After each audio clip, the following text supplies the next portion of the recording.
So ನೀವೇನಾದರೂ engineering third ಇಯರ್ಲಿದ್ದೀರಾ ಆಗಿದ್ರೆ ಈ ಟೈಮ್ನ ಸರಿಯಾಗಿ ಯೂಸ್ ಮಾಡ್ಕೊಳ್ಳಿ. ಈ ಟೈಮ್ ಸರಿಯಾಗಿ ಯೂಸ್ ಮಾಡ್ಕೊಂಡ್ರೆ ನಿಮ್ಮ job almost confirm. Hello everyone, ನೀವೇನಾದರೂ ಇಂಜಿನಿಯರಿಂಗ್ ಥರ್ಡ್ ಇಯರ್ ಸ್ಟೂಡೆಂಟ್ಸ್ ಆಗಿದ್ರೆ ಈ ಟೈಮ್ ಇದೆಯಲ್ಲ, ಈ 6 months 1 year, ಈ ಥರ್ಡ್ ಇಯರ್ ಟೈಮ್ ತುಂಬಾ ಇಂಪಾರ್ಟೆಂಟ್. ಏನಕ್ಕಂದ್ರೆ ನೀವು pre final year students. So next year placement start ಆಗುತ್ತೆ. ಸೊ ನೀವೇನಾದರೂ ಆದಷ್ಟು ಬೇಗ ಜಾಬ್ ತಗೊಬೇಕು ಅನ್ನೋದಿದ್ರೆ ನಾನು ಇವಾಗ ಹೇಳೋ ಈ ವಿಡಿಯೋದಲ್ಲಿ ಹೇಳೋ ಎಲ್ಲ ಸ್ಟೆಪ್ಪುವೆ ಅಥವಾ ಎಲ್ಲ ಚೆಕ್ ಬಾಕ್ಸ್ನುವೆ ಟಿಕ್ ಆಗಬೇಕು. ಸೊ ವಿಡಿಯೋ ತುಂಬಾ ಇನ್ಫಾರ್ಮೇಟಿವ್ ಆಗಿರುತ್ತೆ ಥರ್ಡ್ ಇಯರ್ ಸ್ಟೂಡೆಂಟ್ಸ್ಗೆ. ಏನು ಮಾಡಬೇಕು ನಾನು ಬೇಗ ಜಾಬ್ ತಗೊಬೇಕು ಅಂದ್ರೆ ಸೊ ವಿಡಿಯೋನ ಸ್ಕಿಪ್ ಮಾಡದೆ ಕೊನೆವರೆಗೂ ನೋಡಿ and let start. So start ಮಾಡೋಕ್ಕೂ ಮುಂಚೆ ಎಲ್ಲ ಚೆಕ್ ಬಾಕ್ಸ್ನುವೆ ನಾನು ಒಂದು ಪಾಯಿಂಟ್ ಹೇಳಬೇಕು. ನಾನು ಯಾವುದ್ರ ಮೇಲೂ ಜಾಸ್ತಿ ಎಲಾಬ್ರೇಟ್ ಮಾಡೋಕೆ ಹೋಗಲ್ಲ. ಏನಕ್ಕಂದ್ರೆ ಇದು ಎವ್ರಿ ಟಾಪಿಕ್ಸ್ನುವೆ ನಾನು ಎಕ್ಸ್ಪ್ಲೈನ್ ಮಾಡ್ತೀನಿ ನೆಕ್ಸ್ಟ್ ಅಪ್ಕಮಿಂಗ್ ವಿಡಿಯೋಸಲ್ಲಿ. ಸೊ ಈ ವಿಡಿಯೋ ರೋಡ್ ಮ್ಯಾಪ್ ಆಗಿರೋದ್ರಿಂದ ನಾನು ಜಸ್ಟ್ ಏನೇನು ಮಾಡಬೇಕು ಅಂತ ಓವರ್ವ್ಯೂ ಹೇಳ್ತಾ ಹೋಗ್ತೀನಿ. So let start. ಸೊ ಮೊದಲನೇದು ಬಂದು ಆಪ್ಟಿಟ್ಯೂಡ್. ಸೊ ಪ್ಲೇಸ್ಮೆಂಟ್ಗೆ ನೀವು ಯಾವುದೇ ಕಂಪ್ನಿಗೆ ಕೂತ್ರು ಆಲ್ಮೋಸ್ಟ್ 90-95% ಕಂಪ್ನೀಸು ಫಸ್ಟ್ ರೌಂಡ್ ಬಂದು ಆಪ್ಟಿಟ್ಯೂಡ್ ಇರುತ್ತೆ. ಸೊ ಆಪ್ಟಿಟ್ಯೂಡ್ ನೀವು ಥರ್ಡ್ ಇಯರ್ ಸ್ಟೂಡೆಂಟ್ಸ್ ಅಂದ್ರೆ ನಾನು ಏನೇ ಈ ಟರ್ಮಿನಾಲಜೀಸ್ ಯೂಸ್ ಮಾಡ್ತೀನಿ ನಿಮಗೆಲ್ಲ ಗೊತ್ತಿರುತ್ತೆ ಮೊದಲನೇ. ಸೊ ಆಪ್ಟಿಟ್ಯೂಡ್ನ ಕ್ಲೀನಾಗಿ ಆದಷ್ಟು ಪ್ರಾಕ್ಟೀಸ್ ಮಾಡಿ ಆ್ಯಂಡ್ ಯಾವುದೇ ಒಂದಕ್ಕೂ ಅಷ್ಟೇ ಜಾಸ್ತಿ ಒಂದಕ್ಕೆ ಟೈಮ್ ಕೊಡಬೇಡಿ. ಏನಕ್ಕಂದ್ರೆ ನೀವು ಎಲ್ಲ ರೌಂಡ್ಸ್ನು ಕ್ಲಿಯರ್ ಮಾಡಿದ್ರೆ ಮಾತ್ರ ನಿಮಗೆ ಸೆಲೆಕ್ಷನ್ ಆಗೋದು. ನೀವು ಬರೀ ಒಂದು ರೌಂಡ್ ಕ್ಲಿಯರ್ ಮಾಡಿ ನೆಕ್ಸ್ಟ್ ರೌಂಡ್ ಕ್ಲಿಯರ್ ಆಗಲಿಲ್ಲ ಅಂದರೆ ನಿಮಗೆ ಆಫರ್ ಲೆಟರ್ ಸಿಗಲ್ಲ. ಸೊ ಯಾವುದೇ ಸ್ಟೆಪ್ಗಾದ್ರೂ ಬ್ಯಾಲೆನ್ಸ್ ಟೈಮ್ ಕೊಡಿ. ಸೊ ಬರೀ ಒಂದಕ್ಕೆ ಜಾಸ್ತಿ ಟೈಮ್ ಕೊಟ್ಟರೆ ಇನ್ನೊಂದಕ್ಕೆ ನೀವು ಬ್ಯಾಲೆನ್ಸ್ ಮಾಡೋಕ್ಕಾಗಲ್ಲ. ಸೊ ಫಸ್ಟ್ ಬಂದು ಆಪ್ಟಿಟ್ಯೂಡ್. ಸೊ ಆಪ್ಟಿಟ್ಯೂಡಲ್ಲಿ ನೋಡಿ ನೀವು ಯಾವ ಡೊಮೈನ್ ಅಥವಾ ಯಾವ್ದು ಆಪ್ಟಿಟ್ಯೂಡ್ ಫೀಲ್ಡಲ್ಲಿ ನಾನು ಸ್ಟ್ರಾಂಗ್ ಇದ್ದೀನಿ.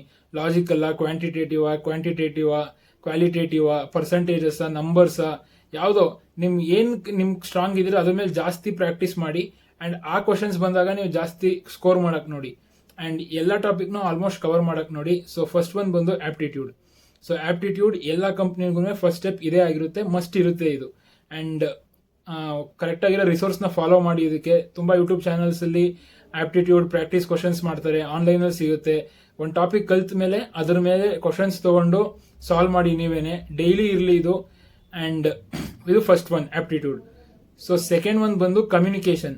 ಸೊ ಇಂಗ್ಲೀಷ್ ತುಂಬ ಇಂಪಾರ್ಟೆಂಟ್ ಆಗುತ್ತೆ ಇಂಜಿನಿಯರಿಂಗಲ್ಲಿ ಜಾಬ್ ತೊಗೊಬೇಕು ಅಂದರೆ.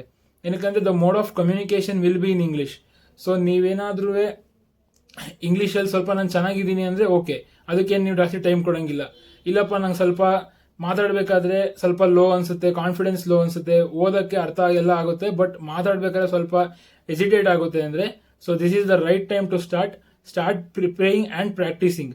ಸೊ ಡೈಲಿ ಒಂದು ಟೈಮ್ 10 minutes 15 minutes ಮಿರರ್ ಮುಂದೆನೋ ಅಥವಾ ನಿಮ್ಮ ಜೊತೆನೋ ನಿಮ್ಮ ಫ್ರೆಂಡ್ಸ್ ಜೊತೆನೋ ಯಾರ ಜೊತೆನಾದ್ರೂ ಸರಿ ಇಂಗ್ಲೀಷಲ್ಲಿ ಮಾತಾಡಿ.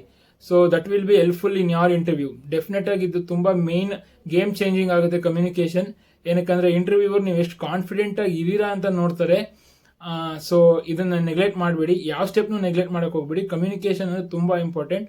ಸೊ ನಿಮ್ಗೇನಾದರೂ ಆ ಥರ ನಿಮ್ಗೆ ಗೊತ್ತಿರುತ್ತೆ ನೀವು ಯಾವ ಲೆವೆಲಲ್ಲಿ ಇದ್ದೀರಾ ಅಥವಾ ನಂಗೆ ಚೆನ್ನಾಗಿ ಮಾತಾಡೋಕೆ ಬರುತ್ತೆ ಅಂದರೆ ಫೈನ್, ಏನೂ ತೊಂದರೆ ಇಲ್ಲ.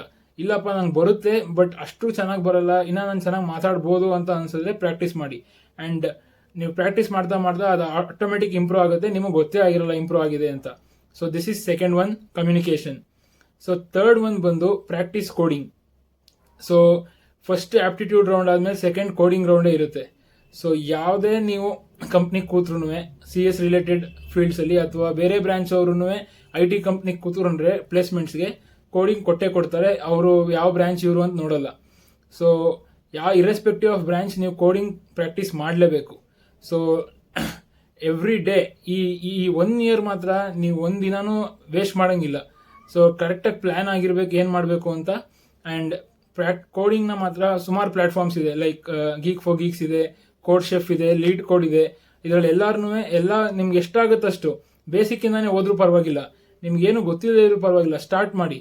ನಿಮ್ಗೇನೋ ಡೇ ಬೈ ಡೇ ಇಂಪ್ರೂವ್ ಆಗುತ್ತೆ. ಅದು ಒಂದು ಫೈನಲ್ ಡೇ ನಿಮ್ಗೆ ಅದು ಯೂಸ್ ಆಗುತ್ತೆ. ಏನು ಮಾಡಿದೆ ಅಂತ ಕೂರಬೇಡಿ, ಟೈಮ್ ಹೋಗ್ಬಿಡೋದು ಗೊತ್ತಾಗಲ್ಲ. ಆಮೇಲೆ ಫೈನಲ್ ಓದಾಡಬೇಕಾಗುತ್ತೆ. ಸೊ ಕೋಡಿಂಗ್ ಪ್ರಾಕ್ಟೀಸ್ನ ಮಿಸ್ ಮಾಡದೆ ಎವ್ರಿ ಡೇ ಮಾಡಿ. ಸೊ ಕೋಡಿಂಗ್ ಪ್ರಾಕ್ಟೀಸ್ ಆದಮೇಲೆ projects. So projects is the most important thing. So projects ಬಂದು 4th ಪಾಯಿಂಟು. ಸೊ ಪ್ರಾಜೆಕ್ಟ್ಸ್ ಏನು ಅಂದರೆ ನೀವು ರೆಸ್ಯೂಮಲ್ಲಿ ನಿಮ್ಮ ಮೇಯ್ನ್ ನೋಡೋದು ರಿಕ್ರೂಟರ್ ಅಥವಾ ನೀವು ಇಂಟರ್ವ್ಯೂ ಮಾಡಬೇಕಾದ್ರೆ ಪ್ರಾಜೆಕ್ಟ್ಸ್ ಏನು ಪ್ರಾಜೆಕ್ಟ್ ಮಾಡಿದ್ದಾರೆ ಇವರು ಅಂತ. ಸೊ ಪ್ರಾಜೆಕ್ಟ್ಸ್ ಏನಪ್ಪ ಅಂದರೆ ಈಗ ನಾವು ಕಾಲೇಜಲ್ಲಿ ಏನೋ ಮಾಡಿರ್ತೀವಿ, ಅದನ್ನು ಆಬ್ವಿಯಸ್ಲಿ ಹಾಕೊತೀವಿ ನಮ್ಮ ರೆಸ್ಯೂಮ್ಸ್ಗೆ. ಇಲ್ಲ ನಾವು ಪರ್ಸ್ನಲ್ ಆಗಿ ಮಾಡಿದರೆ ಅದನ್ನು ನಮ್ಮ ರೆಸ್ಯೂಮ್ಸಲ್ಲಿ ಹಾಕೊತೀವಿ. ಸೊ ಪ್ರಾಜೆಕ್ಟ್ ನೀವು ಏನಾರ ಮಾಡಿ ಅವ್ರು ಅದು ಕೇರ್ ಮಾಡಲ್ಲ. ಏನಕ್ಕೆ ಇದೇ ಮಾಡಿದ್ಯಾ ಅಂತ ಕೇಳಿದ್ರು ನೀವು ಹೇಳ್ಬೋದು ಅದಕ್ಕೆ ಆನ್ಸರು. ಬಟ್ ಏನ್ ಟೆಕ್ ಸ್ಟ್ಯಾಕ್ ಯೂಸ್ ಮಾಡಿದ್ಯಾ, ಏನ್ ಟೆಕ್ನಾಲಜೀಸ್ ಯೂಸ್ ಮಾಡಿದ್ಯಾ, ಏನಕ್ಕೆ ಇದೇ ಪ್ರಾಜೆಕ್ಟ್ ಚೂಸ್ ಮಾಡಿದೆ ಅಂತ ನೀವು ಅವ್ರು ಕೇಳಿದಾಗ ಎಕ್ಸ್ಪ್ಲೈನ್ ಮಾಡೋಕ್ಕೆ ಕಾನ್ಫಿಡೆಂಟ್ ಆಗಿರಬೇಕು. ನೀವು ಪ್ರಾಜೆಕ್ಟ್ ಒಂದು ಸ್ಟಾರ್ಟಿಂಗ್ ಇಂದ ಎಂಡ್ ತನಕನೂ ಏನೇನಾಗುತ್ತೆ ಅಂತ ಕಂಪ್ಲೀಟ್ ಗೊತ್ತಿರಬೇಕು ನಿಮಗೆ. ಸರ್ ಇದು ಗ್ರೂಪ್ ಪ್ರಾಜೆಕ್ಟ್ ಅಂತ, ಓಕೆ, ಈಗ ಫಾರ್ ಎಕ್ಸಾಂಪಲ್ ಕಾಲೇಜಲ್ಲಿ ಏನಾರೋ ಒಂದು 4 ಜನ ಸೇರೋ ಒಂದು ಗ್ರೂಪ್ ಪ್ರಾಜೆಕ್ಟ್ ಮಾಡಿರ್ತೀರಾ. ಸೊ ಆ ಗ್ರೂಪ್ ಪ್ರಾಜೆಕ್ಟ್ ಎಲ್ಲ ಟೆಕ್ ಸ್ಟ್ಯಾಕ್ ನಿಮ್ಗೆ ಗೊತ್ತಿಲ್ಲ ಅಂದ್ರೂ ನಿಮ್ಮ ಪಾರ್ಟ್ ಅಂತ ಇರುತ್ತಲ್ಲ, ನಿಮ್ಮ ಪಾರ್ಟ್ ಇಲ್ಲ ಅಂದ್ರೂ ನಂದು ಇದು ಪಾರ್ಟ್ ಅಂತ ತಗೊಂಡು ನಾನು ಇದೇ ಮಾಡಿದೆ ಅಂತ ಹೇಳ್ಬೇಕು ನೀವು. ಆ ಪಾರ್ಟ್ನ ಚೆನ್ನಾಗಿ ತಿಳ್ಕೊಳ್ಳಿ, ಏನೇನು ಹೆಂಗೆ ಯೂಸ್ ಆಗುತ್ತೆ ಏನು ಅಂತ. ಮಿಕ್ಕಿದೆಲ್ಲಾರದೂ ಏನೇನೇನೇನಂತ ಸ್ವಲ್ಪ ಓವರ್ವ್ಯೂ ತಿಳ್ಕೊಳ್ಳಿ ಕ್ಲೀನಾಗಿ. ಅವ್ರಿಗೆ ಹೇಳಿದ ಕ್ವಶನ್ಸ್ಗೆ ನೀವು ಕಾನ್ಫಿಡೆಂಟ್ ಆಗಿ ಆನ್ಸರ್ ಮಾಡಬೇಕು. ಸೊ ಇಲ್ಲಿ ನೀವು ಹೆಂಗೆ ಆನ್ಸರ್ ಮಾಡ್ತೀರಾ ಅಷ್ಟೇ ನಿಮ್ಗೆ ಅಡ್ವಾಂಟೇಜ್ ಆಗುತ್ತೆ. ಸೊ ಪ್ರಾಜೆಕ್ಟ್ಸು ಅಷ್ಟೇ, ಅದು ವೆಬ್ ಡೆವಲಪ್ಮೆಂಟ್ ಆಗಿರ್ಬೋದು, ಆ್ಯಪ್ ಡೆವಲಪ್ಮೆಂಟ್ ಆಗಿರ್ಬೋದು, ಬ್ಲಾಕ್ ಚೈನ್ ಆಗಿರ್ಬೋದು, ಸೈಬರ್ ಸೆಕ್ಯೂರಿಟಿ ಆಗಿರ್ಬೋದು, AML ಆಗಿರ್ಬೋದು, ಕ್ಲೌಡ್ ಆಗಿರ್ಬೋದು, ಏನಾರ ಮಾಡಿ ಬಟ್ ಅದ್ರ ಬಗ್ಗೆ ಚೆನ್ನಾಗಿ ತಿಳ್ಕೊಳ್ಳಿ. ಆಮೇಲೆ ಇನ್ನೊಂದು ಪಾಯಿಂಟ್ ಇರುತ್ತೆ ಎಲ್ಲರೂ, ನಾನು ಪ್ರಾಜೆಕ್ಟ್ ಕಾಪಿ ಮಾಡ್ತಾ ಇದ್ದೀನಿ ಅಂತ. ಪರವಾಗಿಲ್ಲ, ಎಲ್ಲ ಸ್ಟಾರ್ಟಿಂಗ್ ಮಾಡ್ಬೇಕಾದ್ರೆ ಯೂಟ್ಯೂಬಲ್ಲಿ ಅಲ್ಲಿ ಇಲ್ಲಿ ನೋಡೇ ಮಾಡಿದ್ರು. ಬಟ್ ಆ ಮಾಡಬೇಕಾದ್ರೆ ಒಂದು ಸ್ವಲ್ಪ ಏನಾರು ಇಂಪ್ರೂವೈಸೇಷನ್ ಮಾಡ್ಬೋದಾ ನೋಡಿ. ಸೊ ಅವಾಗ ಅದು ನಿಮ್ಮದು ಸ್ವಲ್ಪ ಅದಕ್ಕೆ ಕಾಂಟ್ರಿಬ್ಯೂಷನ್ ಇದ್ದಾಗ ನಿಮ್ಗೆ ಏನಂತ ಅನ್ಸಲ್ಲ. ಬಟ್ ಮಾಡಬೇಕಾದ್ರೆ ಎಕ್ಸಾಕ್ಟ್ ಕಾಪಿ ಮಾಡೋಕ್ಕಿಂತ ಸ್ವಲ್ಪ ಅರ್ಥ ಮಾಡ್ಕೊಳ್ಳಿ ಕಾನ್ಸೆಪ್ಟ್ಸ್ನ. ಏನಕ್ಕಂದ್ರೆ ಒಂದು ಫೈನಲ್ ಡೇ ನೀವು ಪ್ರಾಜೆಕ್ಟ್ ಮಾಡ್ತಿದ್ದೀರಾ ಅಂದರೆ ಅದು ನೀವು ರೆಸ್ಯೂಮ್ಗೆ ಹಾಕೊಳ್ಳೋಕ್ಕೆ ಮಾಡ್ತಿರ್ತೀರಾ, ನಿಮ್ಮ ಇಂಟರ್ವ್ಯೂಗೆ ಅದು ಹೆಲ್ಪ್ ಆಗಬೇಕು. ಸುಮ್ಮನೆ ಏನೋ ಮಾಡಿಬಿಟ್ಟು ಬಿಸಾಕ್ಬಿಡಿ. ಅದನ್ನು ಮಾಡಿದಾಗ ಚೆನ್ನಾಗಿರೋ ಪ್ರಾಜೆಕ್ಟ್ ಮಾಡ್ಕೊಂಬಿಡಿ, ಅದು ನಿಮಗೆ ಇಂಟರ್ವ್ಯೂವಲ್ಲಿ ಹೆಲ್ಪ್ ಆಗಬೇಕು. ಅದ್ರ ಮೇಲೆ ಡೆಫಿನೆಟ್ ಆಗಿ ನಿಮಗೆ ಇಂಟರ್ವ್ಯೂಲಿ ಮೇನ್ ಟೈಮ್ ತಗೊಳ್ಳೋದು ಅಂದರೆ ಪ್ರಾಜೆಕ್ಟ್ಸ್ ಎಕ್ಸ್ಪ್ಲನೇಷನ್ನೇ. ಸೊ ನೀವು ಮೋಸ್ಟ್ಲಿ ಎಲ್ಲ 2 ಇಲ್ಲ 3 ಪ್ರಾಜೆಕ್ಟ್ಸ್ ಹಾಕ್ತಾರೆ ರೆಸ್ಯೂಮಲ್ಲಿ. ಆ್ಯಂಡ್ ಆ ಪ್ರಾಜೆಕ್ಟ್ಸ್ ಮಾತ್ರ ಸೀರಿಯಸ್ ಆಗಿ ತಗೊಳ್ಳಿ. ಪ್ರಾಜೆಕ್ಟ್ಸ್ ಮಾಡ್ಬೇಕಾದ್ರೆ ಅಥವಾ ಪ್ರಾಜೆಕ್ಟ್ಸ್ ರೆಸ್ಯೂಮಲ್ಲಿ ಹಾಕಬೇಕಾದ್ರೆ ನೀವು ಎಕ್ಸ್ಪ್ಲೈನ್ ಮಾಡೋಕ್ಕೆ ರೆಡಿ ಇರಬೇಕು ಅವ್ರಿಗೆ. ಸೊ ಅವ್ರು ಕೇಳಿದಾಗ ನೀವು ಅಷ್ಟು ಪ್ರಾಜೆಕ್ಟ್ಸ್ನ ಕ್ಲೀನಾಗಿ ಎಕ್ಸ್ಪ್ಲೈನ್ ಮಾಡಲಿಲ್ಲ ಅಂದರೆ, ಯಾರೋ ಬೇರೆಯವರು ಪ್ರಾಜೆಕ್ಟ್ ಚೆನ್ನಾಗಿ ಎಕ್ಸ್ಪ್ಲೈನ್ ಮಾಡಿದ್ರೆ ಸೊ ಜಾಬ್ ಗ್ಯಾರಂಟಿ ಅವ್ರಿಗೆ ಸಿಗುತ್ತೆ. ಆ್ಯಂಡ್ ಇದನ್ನು ಯಾವ ಟಾಪಿಕ್ನೂ ನೆಗ್ಲೆಕ್ಟ್ ಮಾಡಬೇಡಿ ಇದರಲ್ಲಿ. ಸೊ 5th ಬಂದು ನಿಮ್ದು ಪ್ರೊಫೈಲ್ಸ್. ಸೊ ಏನು ಪ್ರೊಫೈಲ್ಸ್ ಅಂದರೆ 2 ಇಂಪಾರ್ಟೆಂಟ್ ಆಗುತ್ತೆ ನಮ್ಮ ಬಿಗಿನರ್ ಲೆವೆಲ್ ಎಂಟ್ರಿ ಜಾಬ್ ತಗೊಳ್ಳೋಕ್ಕೆ. ಸೊ ಫಸ್ಟ್ ಒಂದು ಬಂದು important GitHub profile. So GitHub profile ಏನು ಅಂದರೆ, ನಾನು ಈ ಪ್ರೀವಿಯಸ್ ಹೇಳಿದೆ ಅಲ್ವಾ ಪ್ರಾಜೆಕ್ಟ್ಸ್ ಅಂತ, ನೀವು ಆ ಪ್ರಾಜೆಕ್ಟ್ದು ಸೋರ್ಸ್ ಕೋಡು ಎಲ್ಲ ನಿಮ್ಮ ಅಕೌಂಟಲ್ಲಿ ಪುಷ್ ಮಾಡಿರಬೇಕು. ಈ ಪ್ರಾಜೆಕ್ಟ್ ಒಳಗಡೆ ಏನೇ ಇದ್ರೂ ಒಂದು ಪ್ರಾಜೆಕ್ಟ್ಗೆ ಅದರದ್ದು ಕೋಡ್ಸ್ ಎಲ್ಲ ಒಂದು ಕಡೆ ಇರಬೇಕು. ಆ್ಯಂಡ್ ಬರೀ ಪ್ರಾಜೆಕ್ಟ್ದೇ ಅಂತಲ್ಲ, ನಿಮ್ಮ ಪರ್ಸನಲ್ ಕೋಡ್ಸ್ ಎಲ್ಲ ನೀವು ಗಿಟಬಲ್ಲಿ ಪುಷ್ ಮಾಡಿರ್ಬೋದು. ಆ್ಯಂಡ್ ಗಿಟಬಲ್ಲಿ ತೋರಿಸುತ್ತೆ ಗ್ರಾಫ್ ಥರ ಒಂದು ಮೇಲ್ಗಡೆ ಗ್ರೀನ್ ಕಲರಲ್ಲಿ, ಇವನು ಎಷ್ಟು ಕನ್ಸಿಸ್ಟೆಂಟ್ ಆಗಿದ್ದಾನೆ, ಡೈಲಿ ಬಂದು ಗಿಟಬ್ಗೆ ಏನಾರ ಪುಷ್ ಮಾಡ್ತಾನ ಅಂತ. ಸೊ ಗಿಟಬ್ ಅಕೌಂಟ್ ಆಕ್ಟಿವ್ ಆಗಿ ಇಟ್ಕೊಳ್ಳಿ 3rd year students. And LinkedIn. So LinkedIn rare freshers ಕೇಳೋಕ್ಕೆ, ಬಟ್ ಯಾವುದಕ್ಕೂ ಇರಲಿ. ಸೊ ಏನಕ್ಕೆ ಅಂದರೆ, ಫಾರ್ ಎಕ್ಸಾಂಪಲ್ ಒಂದು ಸಿನಾರಿಯೋ ತಗೊಳ್ಳಿ, ಇಬ್ಬರು ಸ್ಟೂಡೆಂಟ್ಸ್ ಇರ್ತಾರೆ, ಅವ್ರ ಹತ್ರ ಒಂದು ಜಾಬ್ ಇದೆ. ಸೊ ಇವೆರಡು ಪ್ರೊಫೈಲು ಒಬ್ಬನ ಹತ್ರ ಇದೆ, ಅಥವಾ ನಿಮ್ಮ ಹತ್ರ ಬರೀ ಒಂದು ಪ್ರೊಫೈಲ್ ಇದೆ, ಅಥವಾ ಏನು ಪ್ರೊಫೈಲೇ ಇಲ್ಲ, ಗಿಟಬು ಇಲ್ಲ, ಲಿಂಕ್ಡ್ಇನ್ನು ಇಲ್ಲ. ಸೊ ಆಬ್ವಿಯಸ್ಲಿ ಅವನು ಅದನ್ನು ಓಪನ್ ಮಾಡಿ ತೋರಿಸಿ ಅದನ್ನು ಕ್ಲೀನಾಗಿ ಎಕ್ಸ್ಪ್ಲೇನ್ ಪ್ರೆಸೆಂಟ್ ಮಾಡ್ದ ಅನ್ಕೊಳ್ಳಿ ಅವ್ರಿಗೆ ಇಂಟರ್ವ್ಯೂವರ್ಗೆ. ಸೊ ಆಬ್ವಿಯಸ್ಲಿ ಅವ್ರಿಗೆ ಸಿಗುತ್ತೆ ಜಾಬು. ಸೊ ಇಲ್ಲಿ ನೀವು ಒಂದು ಕಾಂಪಿಟೇಷನ್ ಎಷ್ಟು ಟೈಟ್ ಇರುತ್ತೆ ಅಂತ ನಿಮಗೂ ಗೊತ್ತಿರುತ್ತೆ. ಯಾವುದನ್ನು ನೆಗ್ಲೆಕ್ಟ್ ಮಾಡಬೇಡಿ, ಯಾವುದನ್ನು ಮಿಸ್ ಮಾಡೋಕ್ಕೆ ಹೋಗ್ಬೇಡಿ, ಎಲ್ಲ ಚೆಕ್ ಬಾಕ್ಸು ಟಿಕ್ ಆಗಲೇಬೇಕು. So LinkedIn and GitHub active ಆಗಿ ಇಟ್ಕೊಳ್ಳಿ. ಆಮೇಲೆ ಸುಮ್ಮನೆ ಕತೆಗಳೆಲ್ಲ ಹಾಕ್ಬೇಕು ಹೋಗ್ಬೇಡಿ, ಸುಮ್ಮನೆ ಫೇಕ್ ಹಾಕ್ಬಾರ್ದು. ಹಾಕೋದು ಸ್ವಲ್ಪನೇ ಇದ್ರೂ ಕಂಟೆಂಟು ಅದು ಆ್ಯಕ್ಚುಯಲ್ ಫ್ಯಾಕ್ಟ್ ಆಗಿರಬೇಕು. ಸೊ ಇದು ಬಂದು ಪ್ರೊಫೈಲ್ಸ್. ನೆಕ್ಸ್ಟ್ ಬಂದು ಥಿಯರಿ ಸಬ್ಜೆಕ್ಟ್ಸ್. ಸೊ ಇಂಟರ್ವ್ಯೂಸಲ್ಲಿ 4 ಮೇನ್ ಥಿಯರಿ ಸಬ್ಜೆಕ್ಟ್ಸ್ ಇರುತ್ತೆ. ಇದನ್ನು ನೀವು ನಿಮ್ಮ 2nd ಇಯರ್ ಅಥವಾ 3rd ಇಯರ್ ಓದಿರ್ತೀರ ಎಲ್ರೂ. ಸೊ ಫಸ್ಟ್ ಒಂದು ಬಂದು ಊಪ್ಸ್. ಸೊ ಊಪ್ಸ್ ಅಂದರೆ ಆಬ್ಜೆಕ್ಟ್ ಓರಿಯೆಂಟೆಡ್ ಪ್ರೋಗ್ರಾಮಿಂಗ್, ಎಲ್ರಿಗೂ ಗೊತ್ತಿರುತ್ತೆ. ನೀವು ಯಾವ ಕೋಡಿಂಗ್ ಲ್ಯಾಂಗ್ವೇಜಲ್ಲಿ ಕಲ್ತಿರ್ತೀರಾ ಅದನ್ನು ಕ್ಲೀನಾಗಿ ಎಕ್ಸ್ಪ್ಲೈನ್ ಮಾಡೋಕ್ಕೆ ರೆಡಿ ಇರಿ. So OOPs will be the game changer actually. And second ಬಂದು OS, operating system. So operating system ಅಷ್ಟೇ ತುಂಬ ಇಂಪಾರ್ಟೆಂಟ್, ತುಂಬ ಕ್ವಶನ್ಸ್ ರೈಸ್ ಆಗುತ್ತೆ ಇದ್ರ ಮೇಲೆ. ಆ್ಯಂಡ್ ಇದನ್ನು ಎಕ್ಸ್ಪ್ಲೈನ್ ಮಾಡೋಕ್ಕೆ ರೆಡಿ ಇರಿ. ಸೊ ಎಕ್ಸ್ಪ್ಲೈನ್ ಅಂದರೆ ಬರೀ ಡೆಫಿನೇಷನ್ಸ್ ಬೈಹರ್ಟ್ ಮಾಡಿ ಹೇಳೋದಲ್ಲ. ಸೊ ಅದನ್ನು ಅವ್ರಿಗೆ ಅರ್ಥ ಮಾಡಿಸ್ಬೇಕು ನಾವು ಏನು ಹಿಂಗೆ ಅಂದರೆ ಅಂತ. ಸೊ ನೆಕ್ಸ್ಟ್ ಬಂದು ಕಂಪ್ಯೂಟರ್ ನೆಟ್ವರ್ಕ್ಸು ಅಷ್ಟೇ. ಎಲ್ಲ ಟಾಪಿಕ್ ಆಲ್ಮೋಸ್ಟ್ ನೀವು ಏನೇನು ಇಂಪಾರ್ಟೆಂಟ್ ಅಂತ ಅನಿಸುತ್ತೆ ಅದನ್ನು ಕ್ಲೀನಾಗಿ ಕಲ್ತ್ಕೊಳ್ಳಿ. ಆ್ಯಂಡ್ ನಾನು ನೋಟ್ಸ್ನ ಲಿಂಕ್ನ ಡಿಸ್ಕ್ರಿಪ್ಷನ್ ಹಾಕಿರ್ತೀನಿ ಈ 4 ಸಬ್ಜೆಕ್ಟ್ದೂ, ಅದನ್ನು ನೋಡ್ಕೊಳ್ಳಿ. ಅದನ್ನು ಡೌನ್ಲೋಡ್ ಮಾಡಿಕೊಂಡು ನಿಮ್ಮ ರೆಫರೆನ್ಸಿಗೆ ಯೂಸ್ ಮಾಡ್ಕೊಳ್ಳಿ. ಸೊ ಈ ಥಿಯರಿ ಸಬ್ಜೆಕ್ಟ್ಸ್ನ ನೀವು ಒಂದು 4-5 ದಿನ ಕೂತ್ಕೊಂಡ್ರು ಕವರ್ ಮಾಡ್ಬೋದು. ಸೊ ಇದನ್ನು ಲಾಸ್ಟಲ್ಲಿ ಇಟ್ಕೊಳ್ಳಿ, ಯಾಕಂದರೆ ನೀವು ಫಸ್ಟೇ ಓದಿದ್ರು ಸ್ವಲ್ಪ ಮರ್ತಂಗಾಗುತ್ತೆ. ಇದನ್ನು ಸ್ವಲ್ಪ ಲಾಸ್ಟಲ್ಲಿ ಇಟ್ಕೊಳ್ಳಿ. ಆ್ಯಂಡ್ ಫೈನಲ್ ಈ 6 ಸ್ಟೆಪ್ಪು ಆದಮೇಲೆ ಫೈನಲ್ ಬರೋದು ಒಂದು ಶೀಟ್.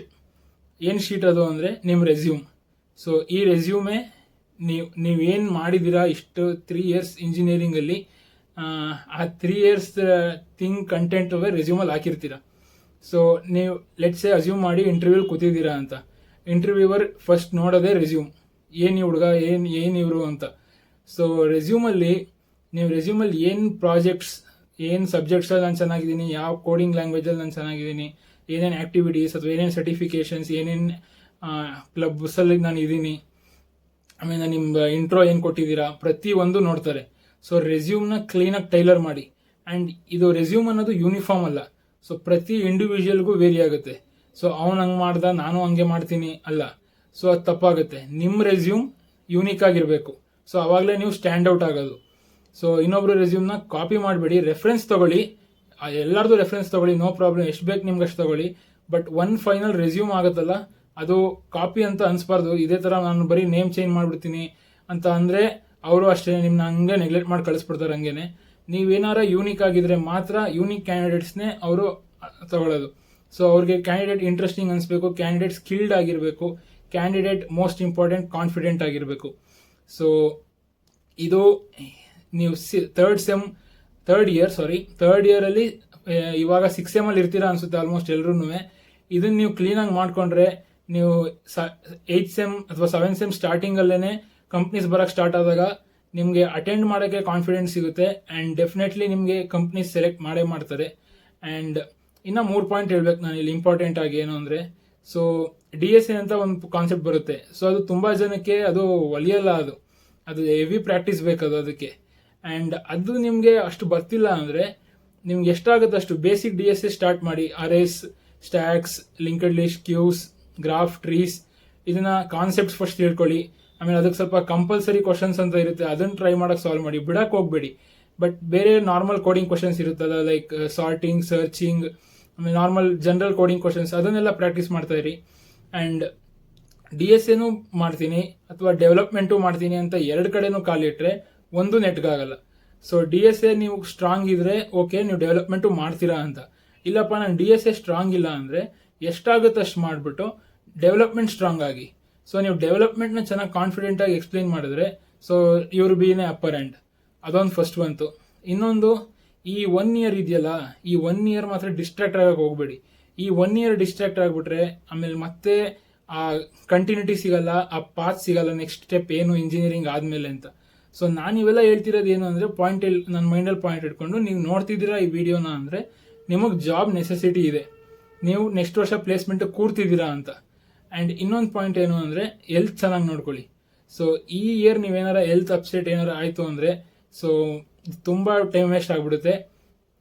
ಹೆಲ್ತ್ ಫೋಕಸ್, ಮತ್ತು ನಿಮ್ಮ ಪಾಡಿಗೆ ನೀವು ಖುಷಿಯಾಗಿರಿ, ಬಟ್ ಕನ್ಸಿಸ್ಟೆಂಟಾಗಿ ಕಲೀರಿ, ಕನ್ಸಿಸ್ಟೆಂಟಾಗಿ ರೆಡಿ ಇರಿ. ಕಂಪ್ನಿ ಬಂದಿದ ತಕ್ಷಣ ನೀವು ರೆಡಿ ಇರಬೇಕು, ಎದುರಬಾರ್ದು ಬಂದ್ಬಿಡ್ತಲ್ಲಪ್ಪ ಅಂತ. ಯಾಕಂದ್ರೆ ನಾನು ಇದನ್ನು ಫೇಸ್ ಮಾಡಿದ್ದೀನಿ. ನಾನಿನ್ನ ಪ್ರಿಪೇರ್ ಆಗೋಕ್ಕೆ ಟೈಮ್ ಬೇಕಿತ್ತು, ಆವಾಗಲೇ ಸ್ಟಾರ್ಟ್ ಆಗೋಯ್ತು. ಬಟ್ ನೀವು ಅದನ್ನು ಮಾಡೋಕ್ಕೆ ಹೋಗಬೇಡಿ, ರೆಡಿ ಇರಿ. ಬಂದಿದ ತಕ್ಷಣ ಆಪರ್ಚುನಿಟೀಸ್ ಬಂದಿದ ತಕ್ಷಣ ಗ್ರ್ಯಾಬ್ ಮಾಡೋದು ಕಲಿಬೇಕು. ಆಮೇಲೆ ನಿಮ್ಮ ಪಕ್ಕದವರೇ ಆಗ್ತಾರೆ, ಆಗಲಿ ಅವ್ರೂ, ಬಟ್ ನೀವು ಆಗಿ. ಸೊ ಈ ಪಾಯಿಂಟ್ಸ್ನ ಥರ್ಡ್ ಇಯರ್ ಸ್ಟೂಡೆಂಟ್ಸ್ ಮಿಸ್ ಮಾಡದೆ ಫಾಲೋ ಮಾಡಿ. ಆ್ಯಂಡ್ ಇದು ನನ್ನ ಎಕ್ಸ್ಪೀರಿಯನ್ಸ್, ಸೊ ಶೇರ್ ಮಾಡಿದ್ದೀನಿ. ನಿಮ್ಗೇನಾರ ಹೇಳಬೇಕು ನನಗೆ ಅಥವಾ ಏನಾರ ಕೇಳಬೇಕು ಅಂದ್ರೂ ಕಮೆಂಟ್ಸಲ್ಲಿ ತಿಳಿಸಿ. ಆ್ಯಂಡ್ ಈ ವಿಡಿಯೋನ ಆದಷ್ಟು ನಿಮ್ಮ ಫ್ರೆಂಡ್ಸ್ಗೆ, ಬೇರೆ ಕಾಲೇಜಸ್, ಬೇರೆ ಡಿಸ್ಟ್ರಿಕ್ಸ್ಗೆ ಶೇರ್ ಮಾಡಿ ಇದನ್ನು.